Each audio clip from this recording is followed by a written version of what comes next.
by the minute. Ladies and gentlemen, another warm welcome from Berlin, Germany to the rest of the world Virtual Ops 2020 season. Another great session today about the new not normal with a guest speaker, Steve Bogie. Before we start the session, just some logistics. So we will follow the virtual happy hour format and concept. So everybody can at any time ask questions to Steve and all the other attendees. We want to have a lively dialogue. We have a closed group, so not a mass webinar attendee list. We have only a small group so that everybody has enough face and speak time. And you can use the raise your hand functionality in Teams or just speak up. Before we start the session, I suggest that we start with a short introduction round. So maybe Francisco, you're just telling us for whom you're working and which location you're currently based.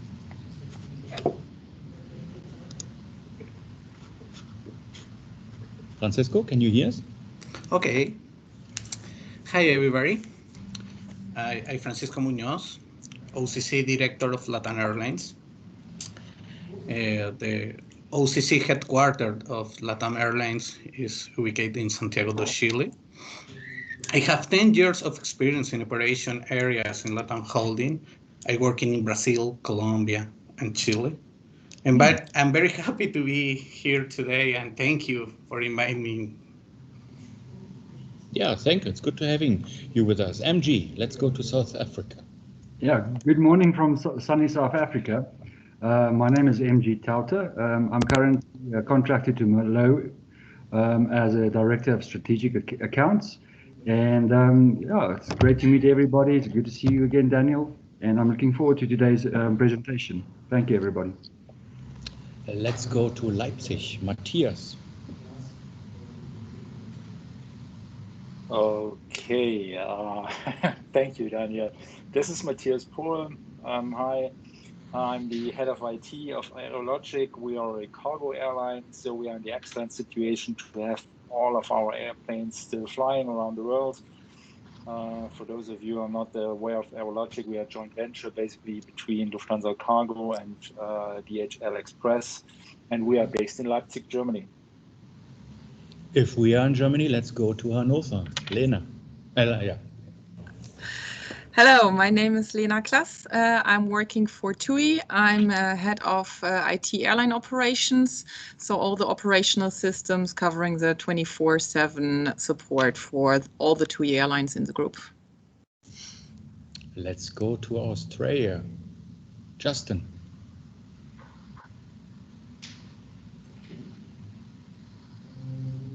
Justin is just dropping. So then let me introduce myself. My name is Daniel Stecher.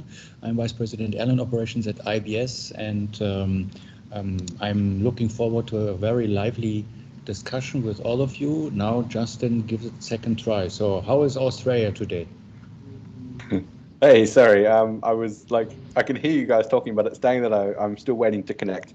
Yeah, all good here. I guess quite quiet work-wise, but well, I mean aviation-wise, but busy at my replacement job at the moment. But still trying to get these numbers down and enjoying curfew and not being able to travel more than 5 kilometers from home. So it's all very exciting. Good. So Steve, the stage is yours, and I'm looking forward to a very not new normal presentation. Thanks, Danielle. And maybe I'll start with a bit of an introduction of myself, seeing how you've all been through it, and welcome from North America, where it's still morning. And MJ, I'm glad to hear spring is coming there, but that means fall is coming to the Northern Hemisphere. So it's a bit of a sad, happy state between the two of us. So I actually have recently started my own consulting company. I have spent more than 30 years with Air Canada. I began with a regional operation and ran our NOC or our OCC or SOC, depending on who calls what. And in 2004, I moved into the IT group And similar to Lena, I led the operations IT organization for a number of years. In the last 3 years, I had worked with our business partners across the Air Canada enterprise on IT solutions. So I kind of rode that chasm between the business and the IT organization, even though I did report to the IT organization, but I spent most of my time with the business. So today I'm going to spend a little time talking about what Daniel and I referred to as the new not normal. And as we go through this, I brought up some stats and kind of, I'll call it Steve's view, but hopefully this can be very interactive because I believe there's a lot of opinions on what the new normal will be or won't be. So this is meant to be interactive, so please jump in at any time, and more than happy to have you disagree with me as we go through this, or at least the part where we get to my opinion on things, and maybe not necessarily the stats at the beginning. So why don't we kick it off, Daniel, if you're okay, or did you want to go back and have the last few that joined introduce themselves? Yeah, Carlos from Lisbon. Do you like to introduce yourself? Just mention the airline and how many years. I think you are an old git, according to your profile. Maybe you can tell us a bit how long you're working for your airline. Okay. Good afternoon. I'm Carlos. I'm working at 39 years in airline. I've been around in several airlines, charter flights, regional flights, but the last years I was in Portugal Airlines, and I changed to TAP Air Portugal in the last year. That's my curriculum. The most of the time I work in flight operations. That's my core business. Say so.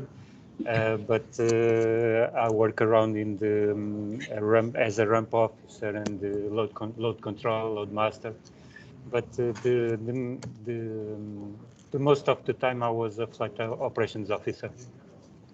And is it already nighttime in Lisbon, or so dark because we only see a black puzzle piece, or is your slider in front of the camera? No, maybe it's my camera. Okay. I'm gonna arrange. No.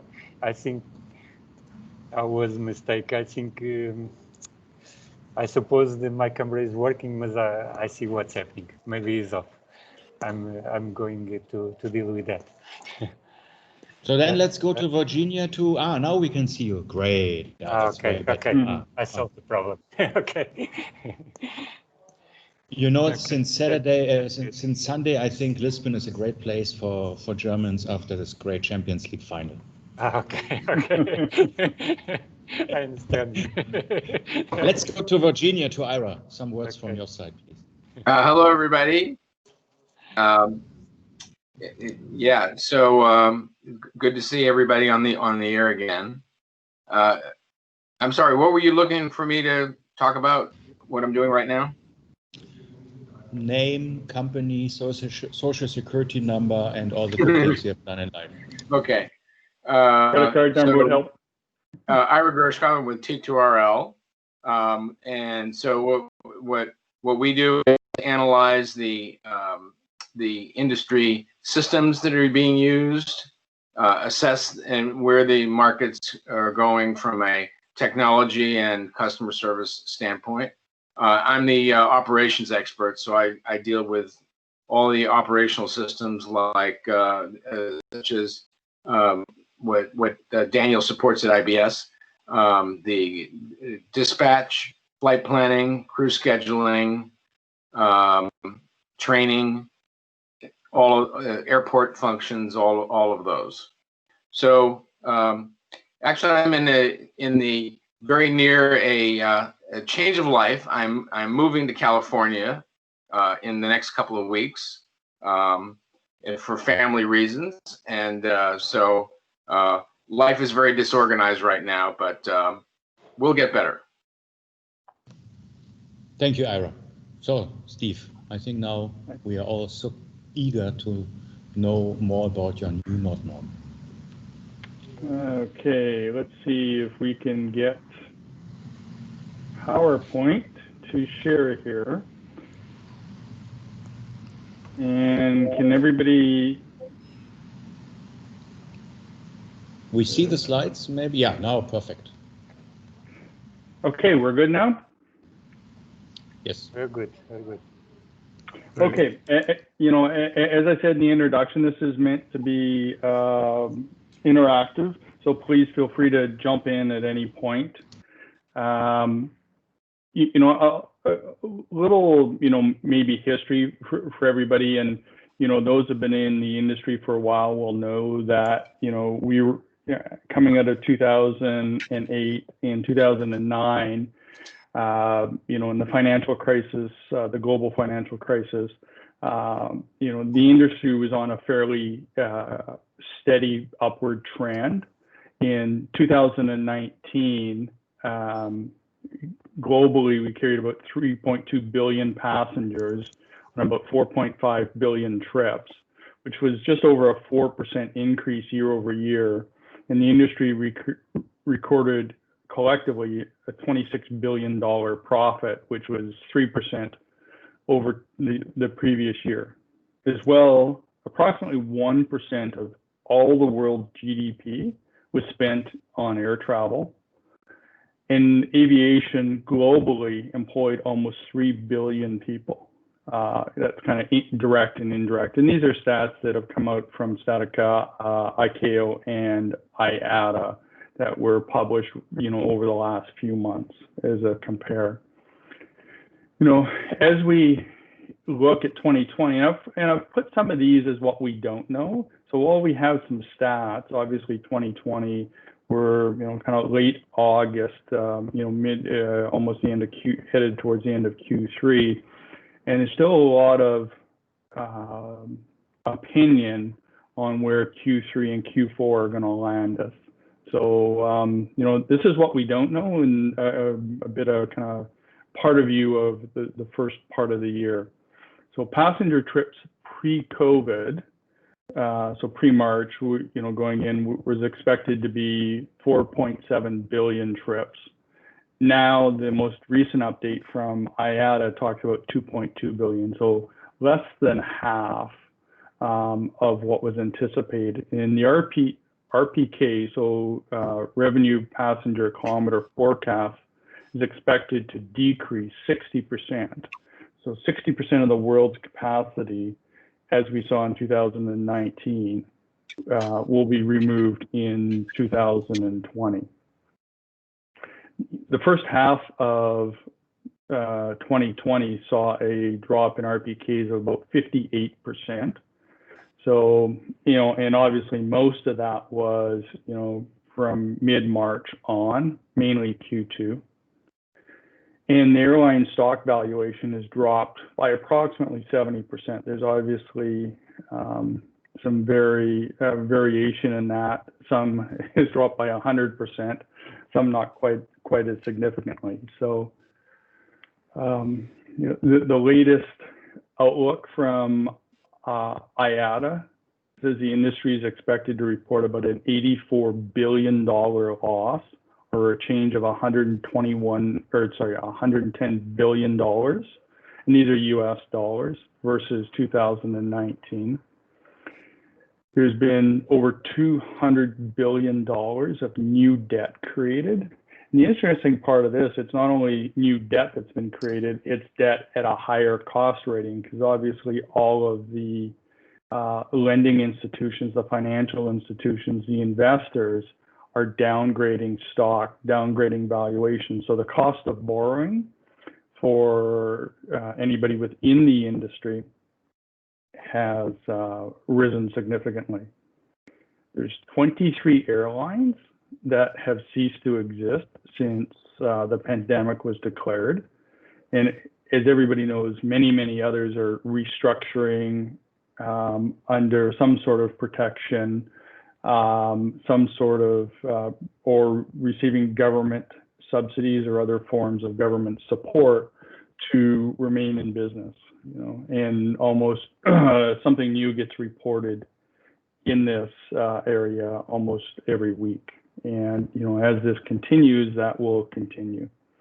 We've seen in the U.S., the American government has announced about a $58 billion aid package. Just earlier this week was the Swiss airline announcement. So lots of things going on in this space. The World Health Organization, as of the weekend, had reported about 23.5 million COVID-19 cases worldwide, and just over 800,000 deaths is associated with this. They also, they continue to report these, and these numbers will continue to climb over time until they can find a readily available vaccine. There remains numerous restrictions in place around border closures, both internationally and in some cases domestically. And I can tell you, even here in Canada, there are provinces and territories within Canada that travel between them, self-isolation is required. So we struggle even domestically operating flights. The other one that is interesting, I'll talk about it a bit more in a bit. Governments continue to spend literally billions, and in some cases, my friends south of the border, trillions of dollars in pandemic response programs, which I have no debate that there is a need for some of this, but nobody's kind of thought through, I don't believe, the cost of this and how this money gets repaid. We'll talk about it in a little bit, and I'd like kind of people's opinions on this.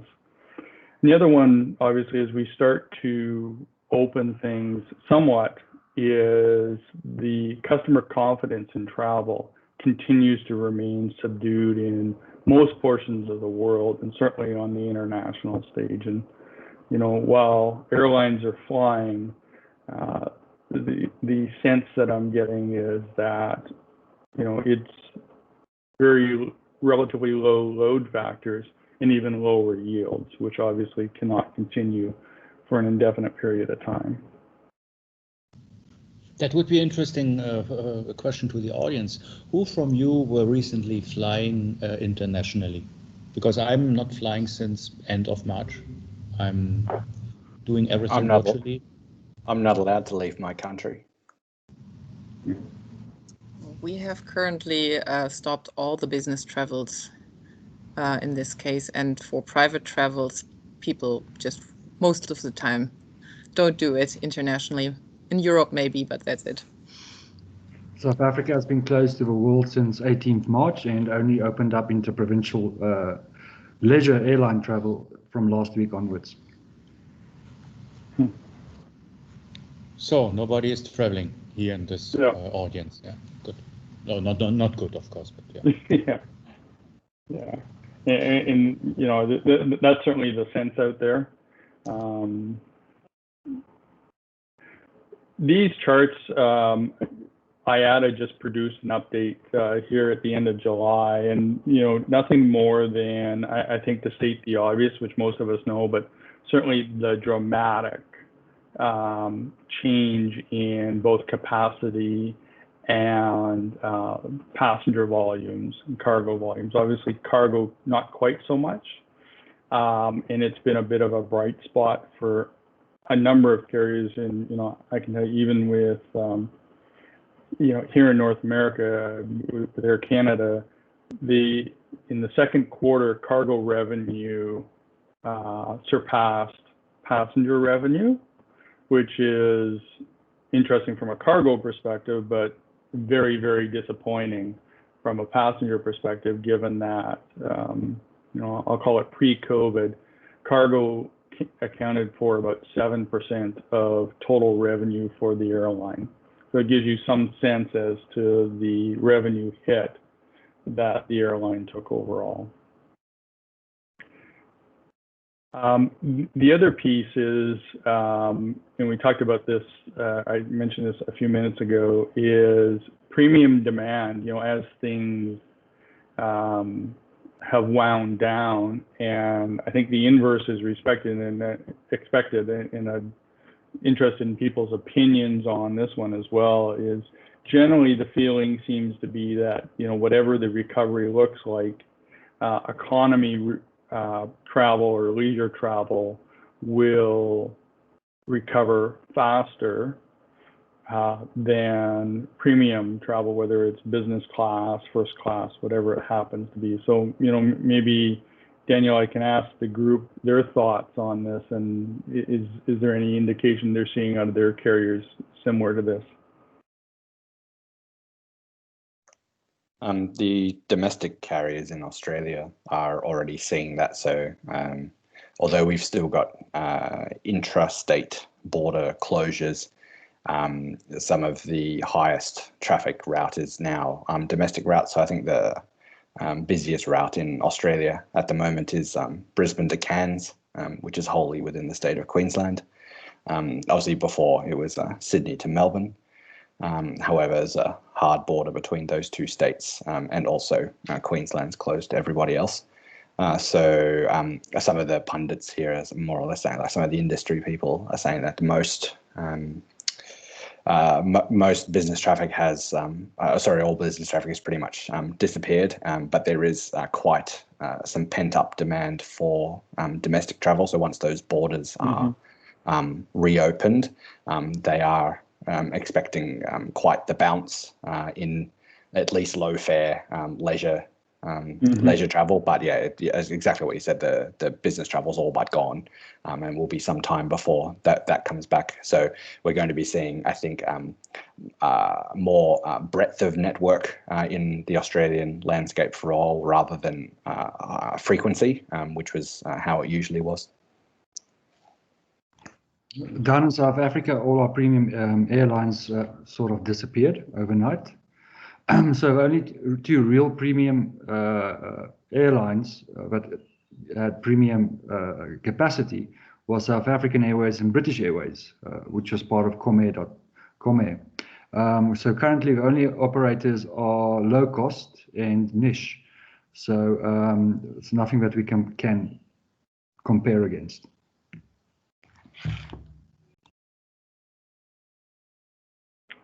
Anyone else?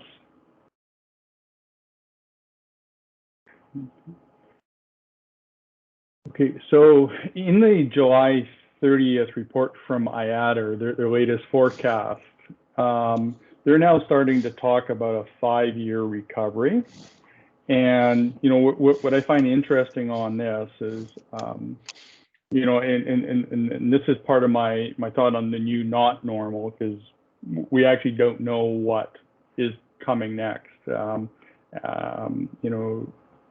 When this first started, there was a lot of talk about this was a 2-month issue, and things would snap back in 2 months. So now there's forecasts out there in the 5-year range from IATA, and if you look at the yellow banding, or the yellow, that's kind of their range of uncertainty. And that range of uncertainty is much wider to the downside of that. So, what that tells me is they're kind of hedging their bets on the lower side of this, more so than the upper side. And I think that plays back into the conversation around premium traffic. And, I'll throw it out there right now. My concern around the government's subsidies is the ability to repay that, and how they tax, whether it's the individuals or the industries, to try and recover those funds that they've been using as subsidies, and what that means for the global economy.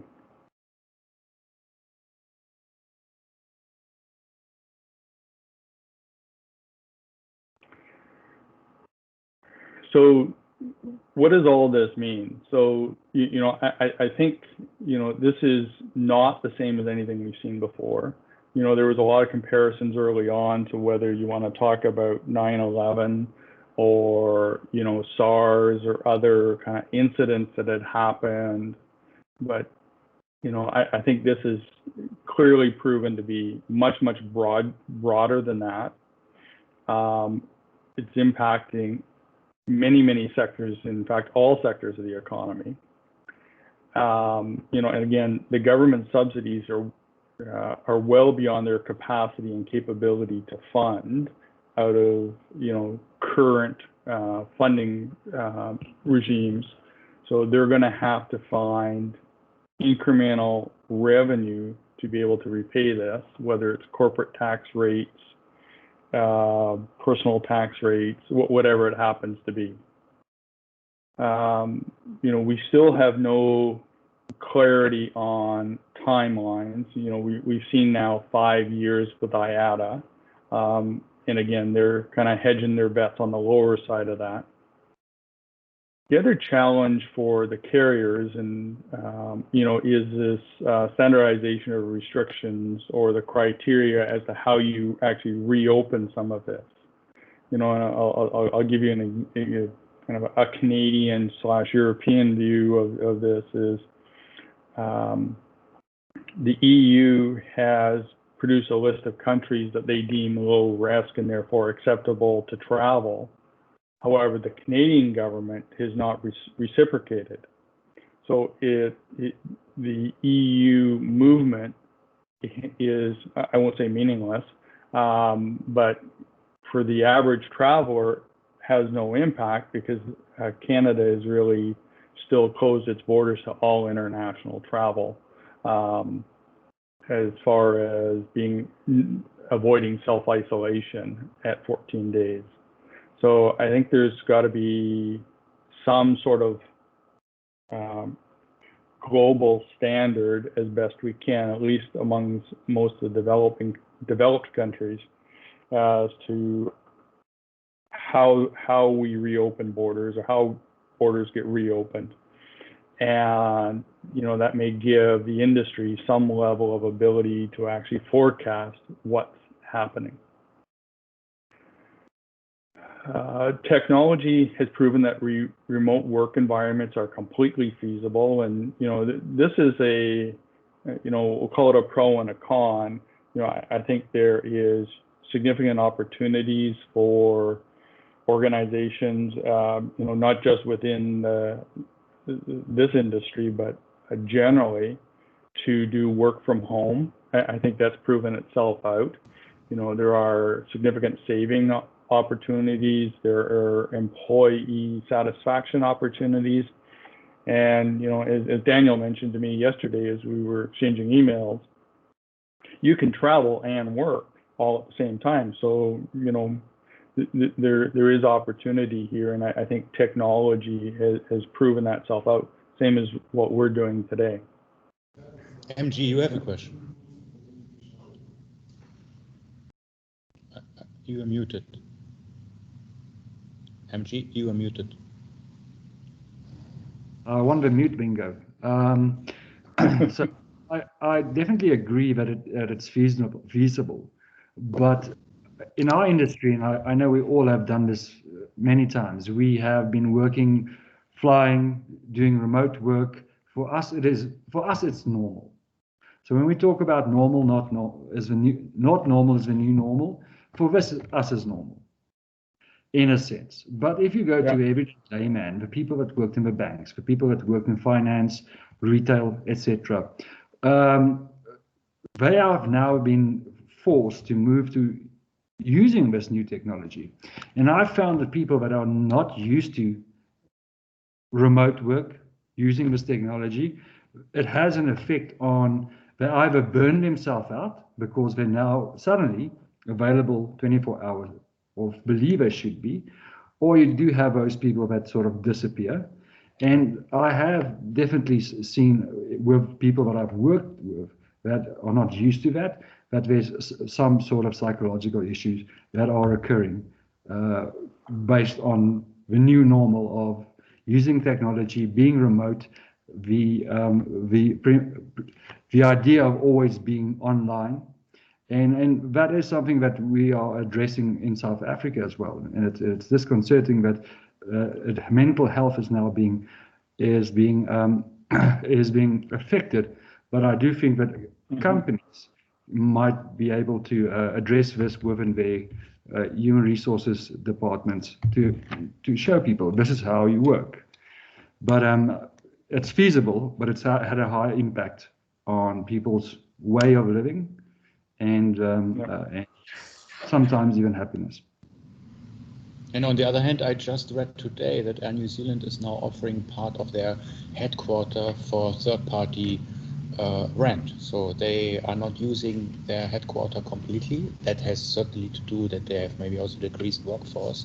But I also know from other airlines that they're also discussing, is it really necessary to have all these costly office building if people are working from home? So it has an opportunity, and it has of course a drawback, because not everybody has an economic share and table and all that stuff. But I think many airlines are evaluating what is the future workplace for the employees. Carlos, you have a question on that. It's not a question, it's to confirm that, because at TP we return to the flights, not normally, but we return to some flights. But the people here are 50% are at home with the homework. We have got maybe two-thirds of the office is empty.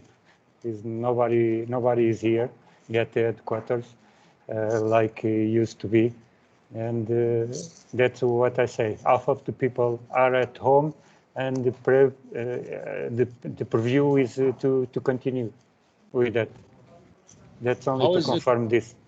How is it in Hannover, Lena? Well, today I'm officially the only one on this floor. So I went to the office today actually to get out of home because doing home office while you have two little kids which are not going back to kindergarten yet is really a tricky part.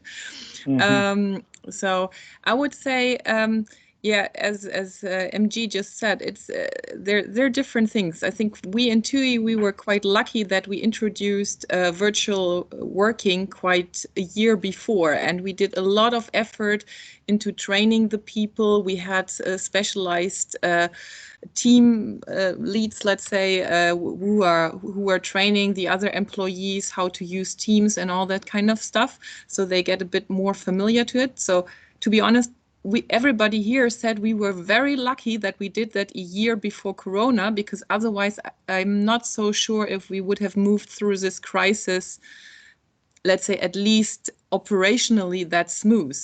We had just this, just last month, we did a complete change of an IT system virtually. If you would have asked me to exchange a core operational system in the running business during summer while everybody is sitting at home, I would have said this is not possible. But the teams demonstrated it works, and they get used to it and they get better. But on the other hand, I see all the other organizations. I talked a lot with friends who work in insurance, for example. They really struggle with home office. They really have other issues. You see that also in the governmental parts. You see that very much in Germany, at least in the schools. They're not prepared for virtual working at all. So I think it really depends on the maturity of digitalization, virtual working of the company, how good they cope with it. Yeah, it's exactly where I can also exactly agree on the same. We also just recently made 2 virtual cutovers at totally different geographies in the world. So same situation. Implementing a complete new digital operations platform. And if you have asked the team before how to do such an implementation, everybody would of course say that's not possible and we have to be on site and so on. So I think this small little thing called COVID is now also changing things in the positive manner, because I think that's also helping airlines and companies to change things if necessary, even being maybe in a lockdown situation or not being able to travel. And unfortunately, it's always necessary to have an external factor, because if you question this situation before, you would have a lot of naysayers, and now with a personal pain, I think many people are not questioning anymore. Yeah, and I don't think this is an all or nothing kind of equation, as a number of people have alluded to. And, you know, as I look at a number of organizations, as they start to look at their office, you know, it's more of a, in fact, some of them have done teams.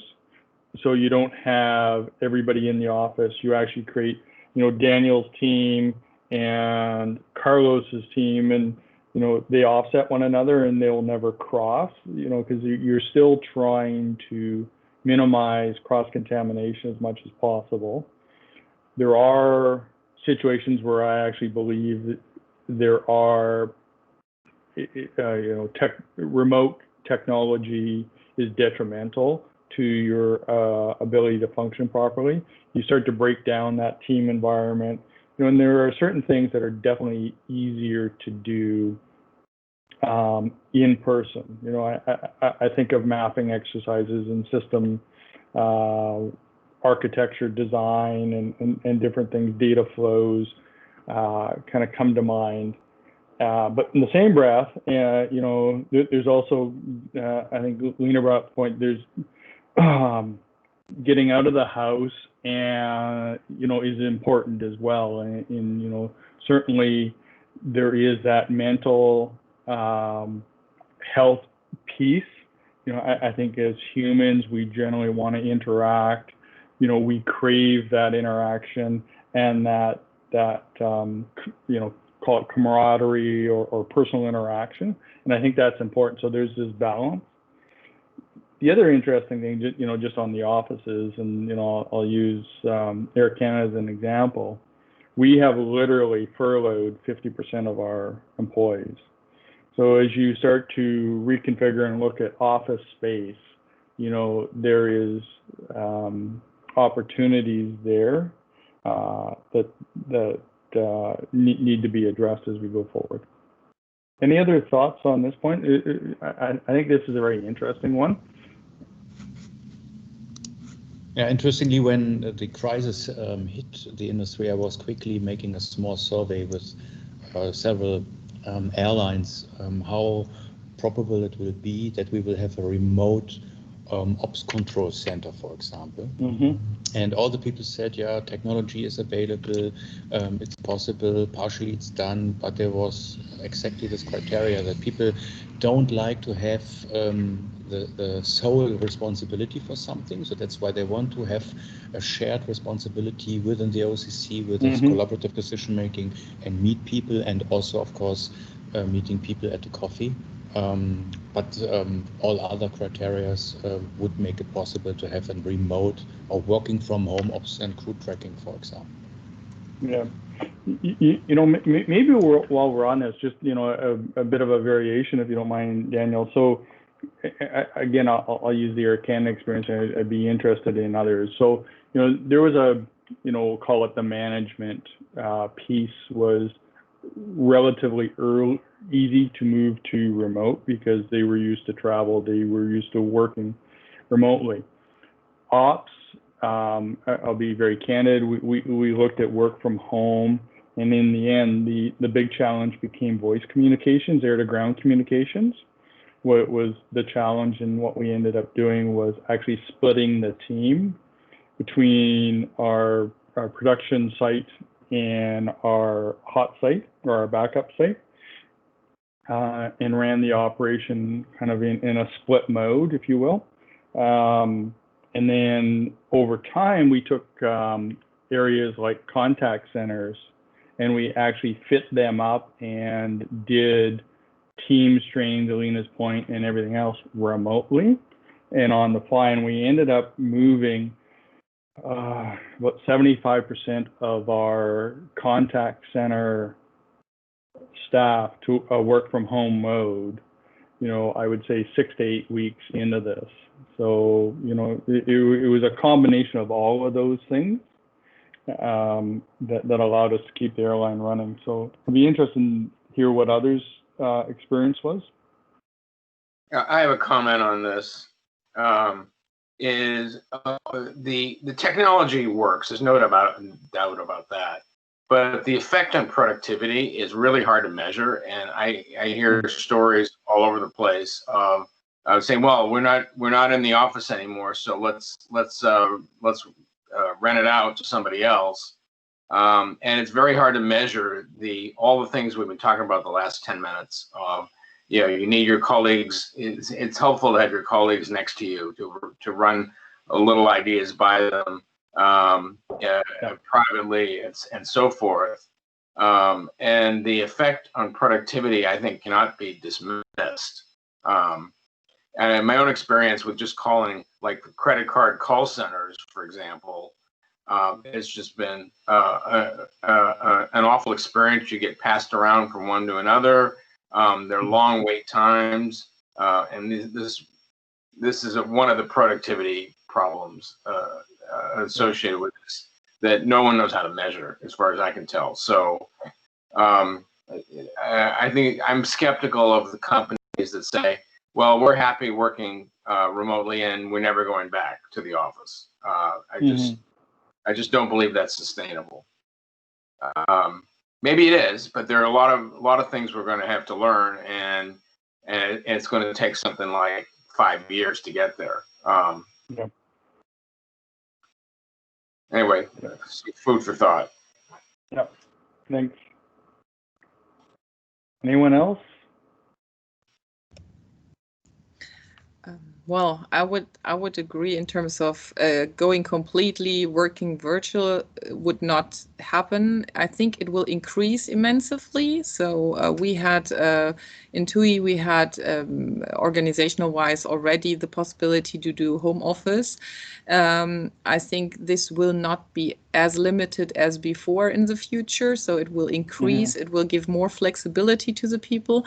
But I also see either in my team or in other teams that there's a need, or they also want to go back to the office, maybe not for a 5-day working shift, but once in a while. And there, as you said, certain things that are just easier to connect than virtual. Plus, people are getting a bit tired sitting in front of a computer all the time talking.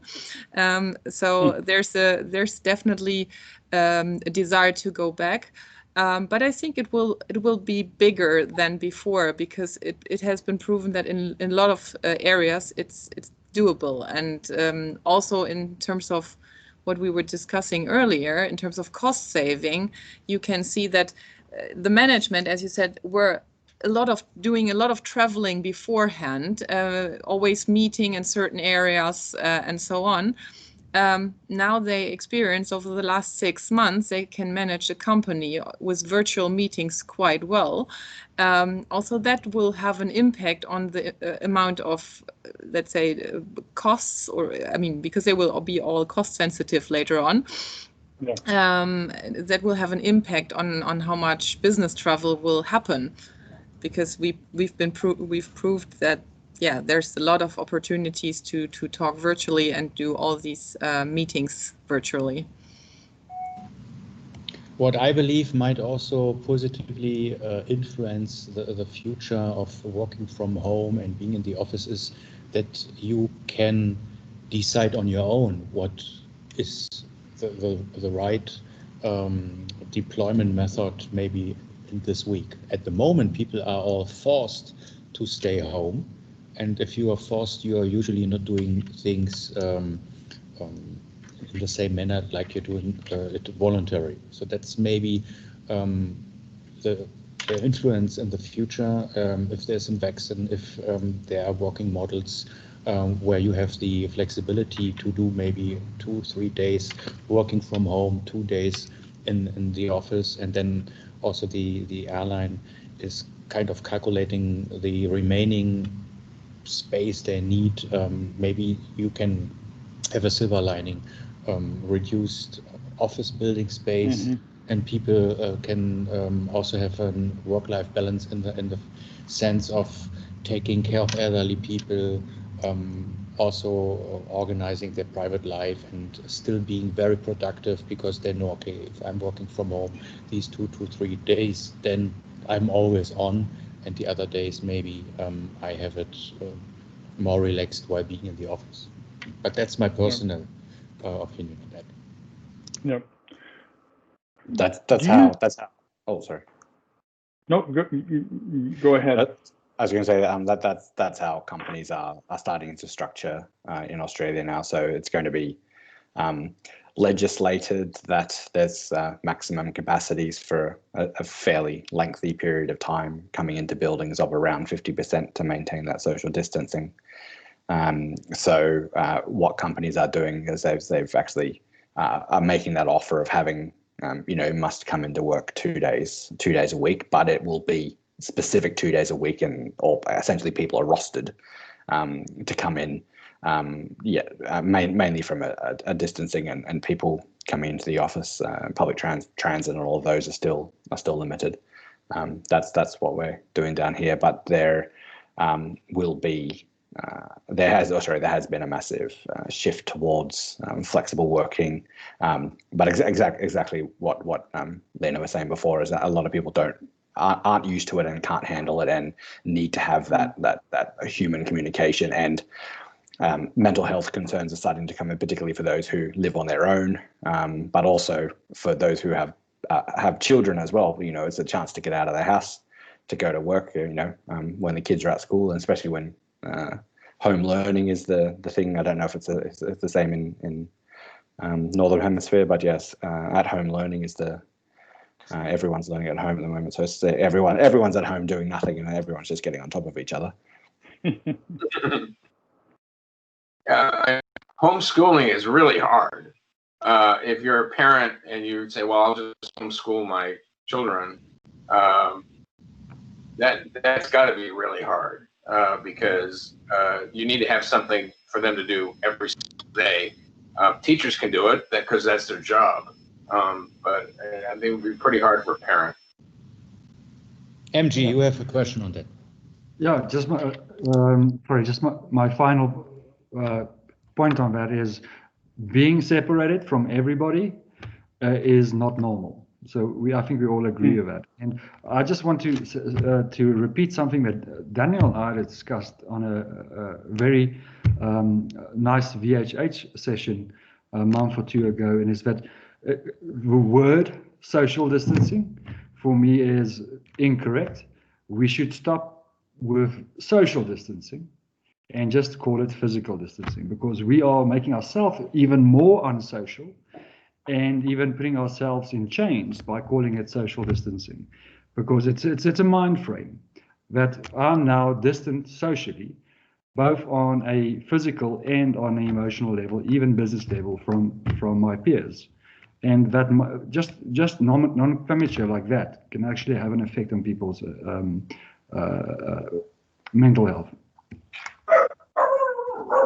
Exactly. So there are two misconceptions in our industry.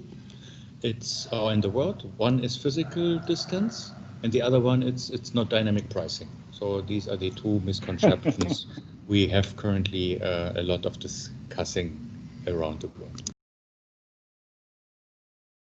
Okay. Anyone else? The other one, just maybe to kind of end on this one, is I also think that this has changed a lot of the maybe senior or executive management's sights on things. And, the sense I get is, well, prior to this, and Lena talked about TUI moving forward, or moving forward a year ago, which was advantageous, there was certain executives in organizations that didn't believe in this and actually so there was a policy, almost an unwritten policy around coming to the office, which I think will obviously have to change as we move back to whatever that new normal happens to be. Okay, e-commerce cargo traffic has increased dramatically, and we've seen that. And we all wake up every morning and run to the front door and see what Amazon has dropped at our doorstep. And I think in our industry, there is an opportunity around the e-commerce side and the technology side to take advantage of some of this. And I think about items simply as self-service tools. We talked in the last conversation around long wait times to get through to this, that, and the other thing. For most seasoned travelers or most younger generation tech savvy people, they don't want to talk to necessarily individuals, particularly if it's going to hold you on the line for an extended period of time. So I think there's a self-service opportunity, mobile, I should be more specific, mobile self-service opportunity here for the carriers. And then the biosecurity concerns, and we've seen this, as we start to put flights back in the air and reopen some borders. There is a lot of hesitation, and we're certainly not, I don't believe that there is the traffic returning even as quick as the capacity is returning. And this is not unique to air travel, certainly in the cruise lines as well. And even, and I'd be interested in it's a bit of a segue, but here, at least in the Toronto area, we're seeing it in public transit as well. There's actually a move to, and car manufacturers are reporting upticks in small car sales, and people are staying away from maybe not core downtown public transit, but more regional transit where, typically trains would be 10, 15, 20 kilometers outside the city and people would commute in. Those still remain virtually empty as traffic on the road. I won't say it would be back to pre-pandemic levels, but it's certainly, in the early pandemic days, it's significantly increased. So there seems to be a change away from public transit, and I liken it back to the confidence in people to physically distance or be secure in that environment. How do you see the future technologies also then coming on the table, like flying taxis, urban travel, all these things which are also already kind of surrounding the airline industry? So, but we still, most of those still rely, Daniel, on, flying taxis might be one thing, but I think about things like Hyperloop, and you're still talking about mass transit, and, flying taxis are just removing traffic or congestion from a road to an airspace. It won't be very long. In most major cities, the airspace is just as congested as the roadways. So I don't see that as a long-term solution. We're going to have to get ourselves around the biosecurity question in the major centers, in my mind. And, that is a sense of technology. You're seeing things like UVC cleansing on mass transit vehicles. There's a couple of companies now that have produced, we'll call them robots, very simplified robots for aircraft and, train/subway kind of public transit sterilization. So I see it heading a little more in that direction than I do flying taxis myself, but open to, be interested in what others think. So I agree with what you say, Steve. The only thing that comes up to me when you say that is another itemized line on anything that I buy that would say biosecurity tax. Yeah. So I foresee that whenever we travel again, or cruise travel, or even public transport, there will be a biosecurity tax to fund or maintain these new technologies that are supposed to keep us safe. Yep.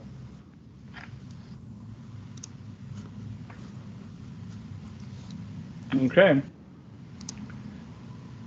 So we talk about we've talked about some of this, the path forward. I think there's got to be a pragmatic methodology for travel restrictions to be lifted and borders reopened. Government stimulus versus subsidies, and this is kind of beyond this group, but it's interesting watching governments react. And there are certain governments that have created stimuli in the form of job incentives, work incentives, building infrastructure as a way to keep industry moving or keep regions moving versus subsidy. Personally, I'm a big fan of that versus subsidies. I think subsidies are very short term, tends to be a bit of throwaway money in my mind. It's not sustainable. Back to our tax question, or that MJ just brought us back to. And now that we're starting to look at 3, 4, 5 years, you need something much more sustainable to keep these industries going. The other thing that to be very candid, I think there are going to be additional failures and or consolidations with the industry. There are, if we use, as we have been 2019 as a benchmark, for passenger travel, as the industry's ability to survive at the level that they were, trying to sustain something less than that over the next 4 to 5 years is not realistic. So we need to let that happen. I call it the cycle of life, and it's not unique to the airline industry. You see it, with brick and mortar stores and long-standing organizations almost daily. We talked about remote work locations. I actually, think that's just going to be part of it. And it in my mind, it's going to be a hybrid. It's not going to be an all or nothing. And I think you're going to have a choice, and some will be easier than others. And as travel starts to come back, particularly within our industry, there is going to be continued pressure on the cost side of the equation, and to remove buildings, facilities, very expensive infrastructure will be looked at hard and often. Business travel, I think I think Lena talked about it a minute ago. We're not traveling as much. I think, this is proven to a lot of business leaders that they don't need to travel as much, and the cost pressures will be on, everybody. This is not a aviation industry specific problem, and travel is always something that is looked at hard, and usually first things to be cut when money gets tight in business. So, that'll create added pressure in the aviation space. E-commerce, we talked about. I think e-commerce has and technology has a very significant role to play, whether it's cost savings, process savings, customer experience. Customers will only tolerate long wait lines or calls. We need to find a different way to do business. And I think whether it's mobile self-serve opportunities, enhanced technology in those spaces, and it could be, you talk about in the airport's environment, there is opportunities around biometrics to streamline the touchless process as you go through an airport. Biosecurity will remain a significant concern until there are tested and proven and widely available vaccines around this.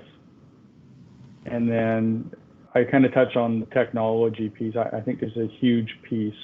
The one I'll add to is efficiency initiatives, and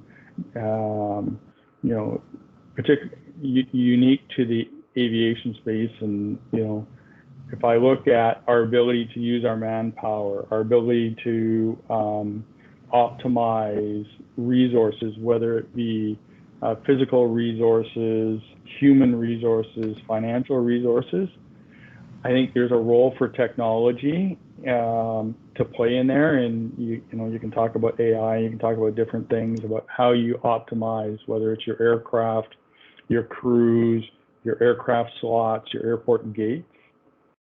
All of those play into that. And with that, I'm going to end and open up for questions, comments, feedback. This is the part where you get to tell Steve he's wrong. No, first of all, regarding this technology thing, maybe you can go one slide back. Interestingly, there's a big focus on touchless things here and there. Yeah. But interestingly, last week I learned from a German scientist that he said if the entire world would wear for 4 weeks a face over, the virus would be killed. And he was emphasizing on also air changes and ventilation in rooms, especially now approaching autumn and winter times where people cannot just open windows to get fresh air. And he was saying there's also technology available that you can really let the students go to school and university, but you need to change the air because the main topic is now the aerosols. And that will be interesting to see whether technology is then helping airports to identify passengers who are not wearing their mask in the right manner, and that quickly there is somebody who is handing it over. Because I think that's the main topic at the moment, how to cope with the aerosols which are in the air for hours. And if you're not wearing a mask, you can even get an infection by breathing these aerosols. So that's why I would put this as an additional technology item that we need to make sure that we have enough changes of fresh air in airports, and also buses bringing us maybe to the boarding process and in duty-free areas and so on, and also in launches where you have a lot of wait time maybe. Well, Lena. Maybe to add to that, it was just yesterday in the German TV, a very interesting thing they did in a test in schools, let's say, to check on the air quality after 15 minutes, after 20 minutes, and the effect of opening the window and letting in fresh air, and how to cope with that. And I mean, there are detectors for the CO2 level in the room already, and based on that, you can let's say evaluate the amount of aerosols in the room, and you could say, okay, if you reach this level of CO2, because then the air is like consumed a lot, you could say, well, this is now the point to open all the windows and get in fresh air. And these kind of ideas or techniques already exist, and if this will be a bit more advanced and a bit more developed, I would say there could be a perfect option to say, well, in schools, in offices, whatever, you have some kind of, let's say, we do have fire detectors these days. Why don't we have aerosol or whatever virus detectors in a couple of years in the buildings or in the airport or wherever? No, agreed. Maybe Yeah, Steve, if you stop the screen sharing, then we see everybody. Maybe then. Yep.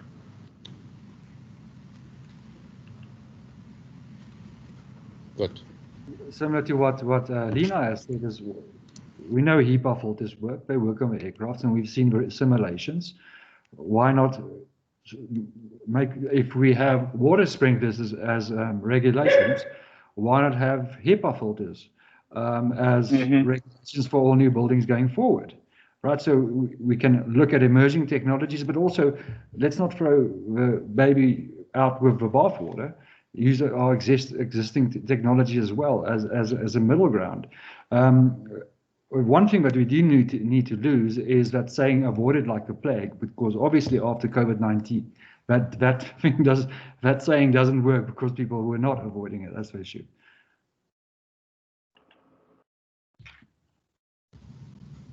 Yeah, interestingly, in one of the virtual happy hours and also virtual Ops 2020 session, one of the attendees was mentioning that they are also now offering training for passengers. So usually you focus on training of staff, pilots, and cabin crew to cope with the situation. And they were saying they are also now offering training for their passengers who have to cope with the situation, who have to adapt, and who have to follow the new processes and requirements. That was quite interesting remark, which might be also a revenue opportunity if you sell this to passengers before the flight, or you are somehow forcing them to go through such a training before they are eligible for a flight with that airline. So prior to the check-in, they have to do basically a check-in procedure that now includes a training on how to conduct yourself during the travel.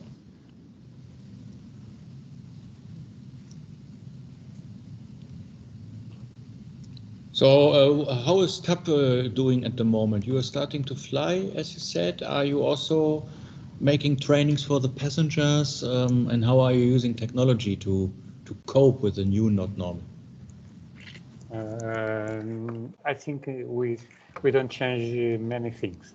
We are trying to fly. Yes, we are we have got 150 flights per day. Normal would be 400 because we are low in the number of flights we're doing for the day. But no, we put the masks only, the instruction for the passengers. We're trying to promote the social distance in the airports, but no, we don't invent anything so far away. We are waiting for the industry to tell us the best deal to do it with it. No ideas at the moment, or new ideas for dealing with the problem. I think we are in the shadow of the problem. We don't know how to react to this. It's all new, and we are expecting that the vaccine will appear and solve this problem, and the passengers coming back with the measures, with the normal measures we have. In the office, yes, like I said before, in the office, yes, we don't work before this situation at home, and now we are working at home. How much it's possible, but the passenger's point of view, no, it's everything regulated like before. You know that Portugal is one of the benefiters of this crisis. Yes. Because in a way. Because you can keep your European champion title for one more year, usually, and also the Champions League final was moved from Istanbul to Lisbon. So we are synchronized. I remember that many times. We are the first country who keep the title 2 years. That's it. We don't have chance to win that title anymore, so it's nice to have 2 years for this. Francisco, are you also making now remote control of working from home, or are people all going to the LATAM office for work? Hi. The OCC of LATAM in this moment is in home, staying home, because the government in South America closed the borders. Colombia, for example, Peru opened it last month. So the operation by LATAM is 20% of the real or normal operation pre-COVID. So in this moment, my team, my staff, or the OCC staying at home, work in the virtual meetings. It's possible. It's possible. And everybody has your laptop and has your telephone in your laptop. It's helped to work in that. So it's possible, but the CEO of LATAM said the last week, it's probably will go back on November. And I don't know. We are preparing, put the desk chills in the on desk in the OCC sala, and social distance. Put one person in one person, and next to the 2 meters the next person. So I don't know. I try, but we can work in the home in this moment. And usually I remember when I was in Santiago de Chile that the LATAM OCC was one of the most vibrant I've ever visited in my life. So you could really feel the Latin American energy, and now it's so calm. So that is really, or surely not the new normal then in Santiago de Chile. Yes. Yes. But I think how Lina said, we need the see the another people, stay close to another, talk with the people, because when you work in home, stand in front the laptop all day, call with cell phones in the meeting groups, it's very impersonal, but it's the new normal reality. So is the open office concept that's now become so popular, was it actually a good idea?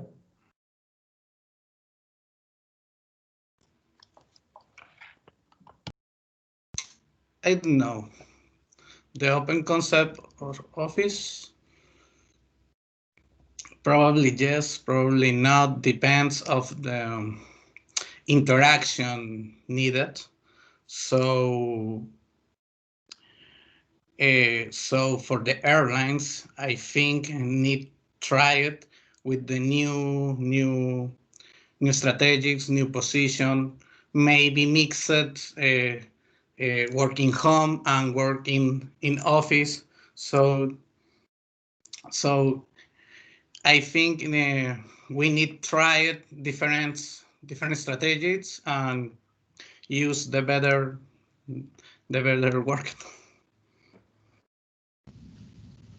Yakmur, how is it in Istanbul with the Pegasus Airlines? You are also working from home at the moment?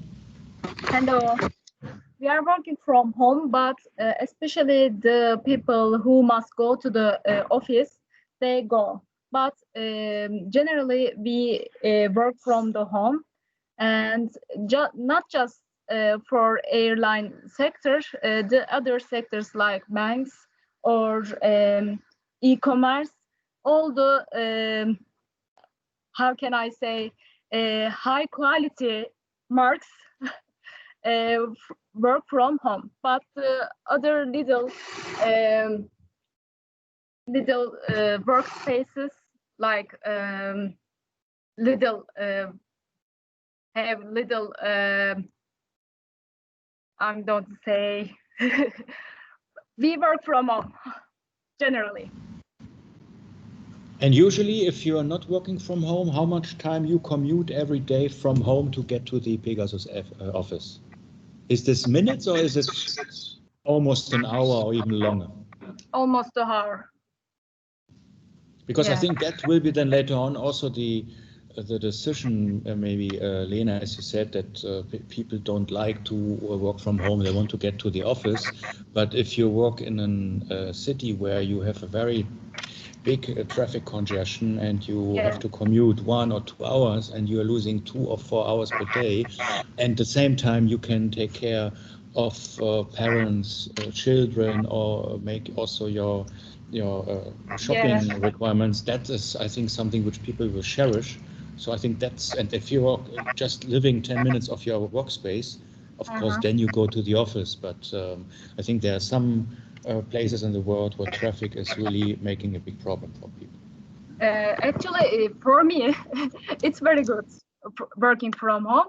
I don't have a child and I'm living alone, and I can focus more deeply than the office, because in office people ask something and you always interrupt someone by the someone, and it's, for me, it's very good. But how you say that when people have child or other responsibilities about home or the outside works, it's very difficult for them.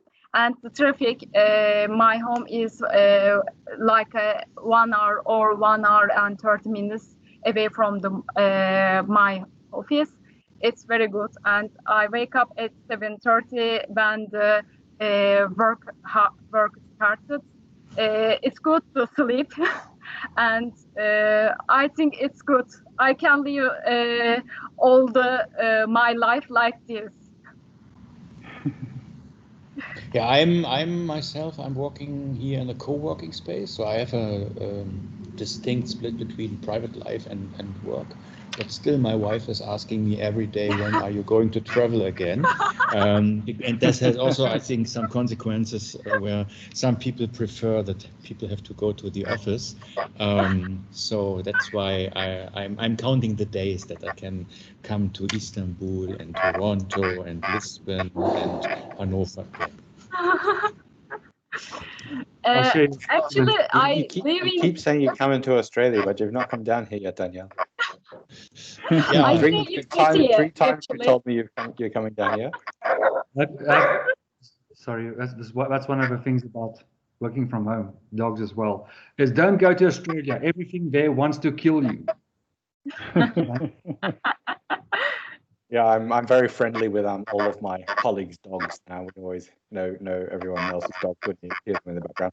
But it's quite funny you're talking about them. There's been some strange things happen, at least in Australia, throughout all of this with markets and pricing and everything. Like housing is a big one at the moment. So everyone initially thought that the housing market, the bottom was going to fall out of it, and it's been true for the city housing market, but the regional market, so 2 or 3 hours drive out of the capital cities, they're absolutely booming.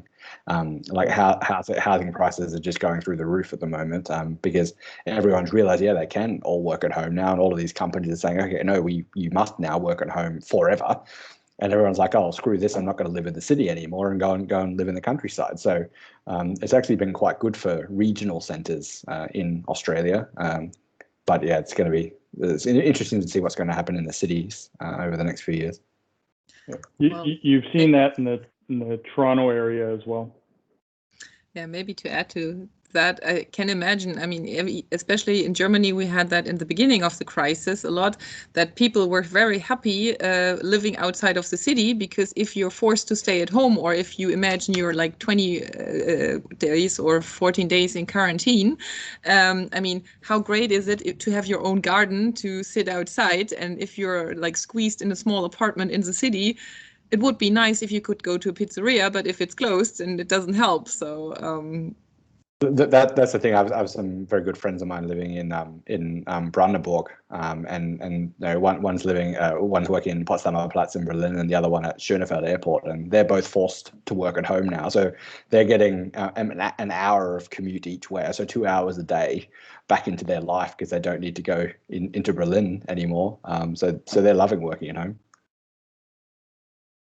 Yeah, and just adding to that, is same what Daniel said. I think it will be different very much depending on the personal situation. If you have a lot of traveling to work, which is like, say, dead time of 1.5 hours just sitting in the car to wait to get to the office, it's a really good opportunity to work from home. On the other hand, there's the social interaction piece where you say, well, once in a while, it's also good to see someone individually and you know, have a 3D virtual experience. Yeah, I think it's also depending, if you know what is coming, you can better prepare. I'm very happy that I just bought by the end of last year a new PC for myself, and then being at home I had the right infrastructure, but many people didn't know, and they also didn't know that they have to stay, and I have huge respect for all my Indian colleagues who are in a very tough lockdown since weeks and months. If you know that you will have a lockdown, you would probably maybe look for maybe one more room or in a different region. And I think that's the problem all over the world, that in certain places the infrastructure and the environment is not so beneficial for the people, and they still have to cope with the situation, and then not having the possibility to go out, to let the energy out, to be really squeezed. So that's something where I hope things will improve very soon, that people are not freaking completely out. But even getting that infrastructure is difficult. I don't know about in other places, but in Australia, when lockdown started happening, so in April particularly, it was so hard to actually go and buy a decent laptop or computer at home, because everyone had just gone and buy it. Like even now, I'm waiting 4 weeks for a new Mac to be imported from I think I assume it's coming from China. But yeah, 4 weeks to get a new PC, just because it's just so short stock everywhere, and supply chains are taking so long to move devices around the place. Yeah. So Steve, you were very pessimistic. So, but imagine we have now already a Russian vaccine out. I think India is doing something. USA, Germany. Let's say beginning of next year we have a vaccine, and there's enough vaccine also for the business travelers and so on. Will there not be then also a big push that people say, oh, finally I can see my business friends. I have to create business because we were on a financial trouble, and everybody is pushing it through. Is that not a possibility which are you seeing at the horizon?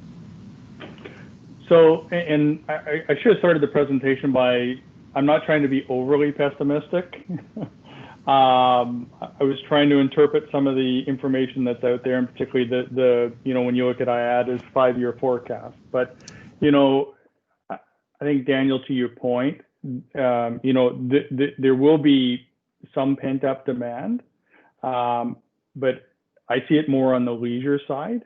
I think generally speaking, most businesses are going to be very cost conscious, and there will be business travel. I'm not saying it's going to go away and we're going to go strip out, business class cabins and first class cabins out of aircraft again.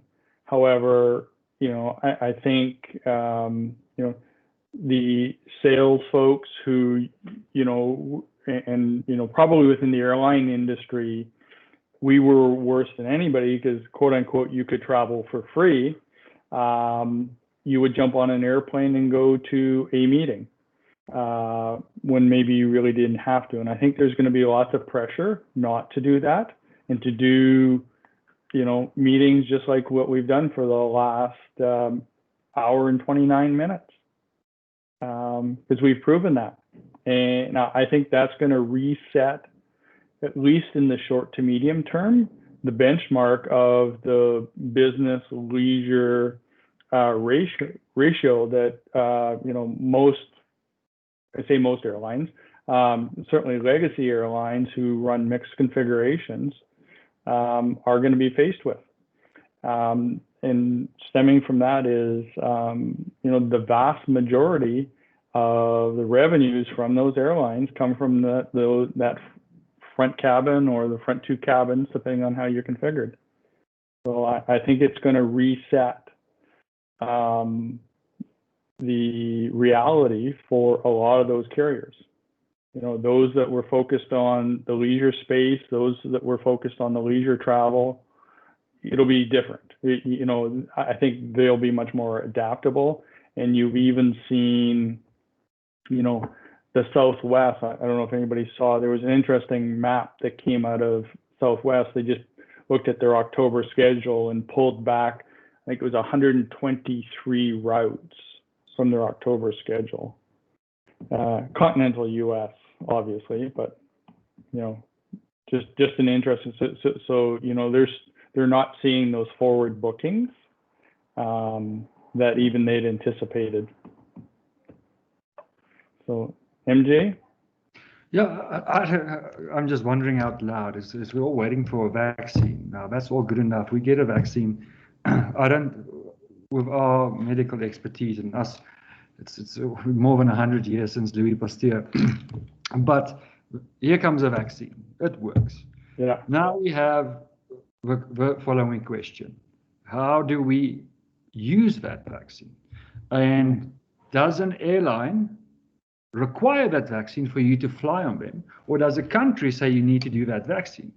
So if airlines and countries, let's for example, in Africa, in Asia, certain countries, certain airlines, you require a yellow fever certificate. Yeah. Do you think we're going to go the same route with COVID-19, and where airlines and countries are going to say, well, if you don't have a certificate of vaccine, you're not allowed to enter the country? Because it's nice to have it, but if people are not going to take it, it sort of loses its meaning. It's an interesting question, because my sense is I haven't heard anybody talk of, a vaccine, a global vaccine certificate policy. But what I do start to hear is, we've been through SARS, we've been through, various pieces, prior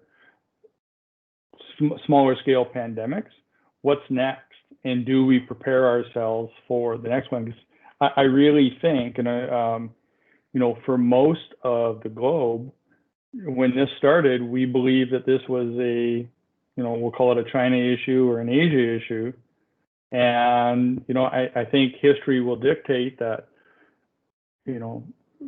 agencies were slow to react, and that probably caused some of the widespread effects that we've seen.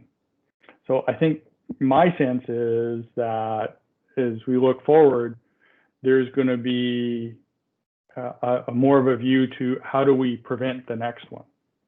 Because I don't think this is the last, much as I hate to say it.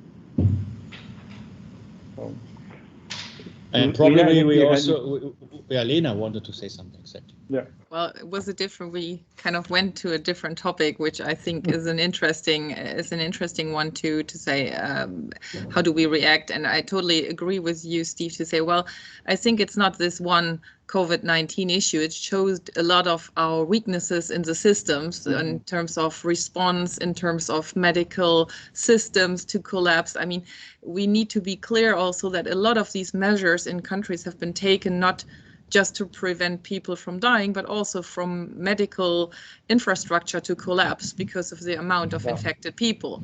So also that is a weakness in a lot of countries where we see a lot of issues that we say, well, we should, in the future going forward, preventing any of the virus infection, we need to be aware of that the people working in hospitals and senior residencies and so on need to be paid properly, they need to be equipped properly, and we need to have a big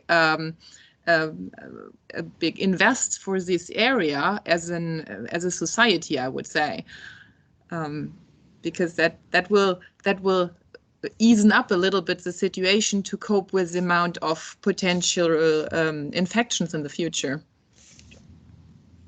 And potentially we need a World Travel Organization like we have the World Health Organization, and this organization needs to coordinate all the border restrictions, because what you said, the European Union is doing that and Canada is doing something else, which is exactly also hindering that travel can kick off again. So we are at the end of our session. I just want to give you some information about the upcoming sessions. So we have more sessions to come. So we have scheduled for next week and over next week additional sessions. If you like to attend these Virtual Ops 2020 sessions, would be great. And Lena, I hope I can also have you on the 3rd Aviation Women panel on the 3rd of September. And I think also the topic of bridging the gap or building the bridge between airline operations and air cargo is something which might be interesting for some of you. I like very much the atmosphere. It was a very special Virtual Ops 2020 session today, talking about the new not normal. And I wish you a good rest of the day or good night, and please stay healthy and safe. And thank you very much, Steve, for a great presentation. Thank you very much. Thanks, Thanks everyone. Thanks for the Thank you. Bye. Bye bye. Bye bye.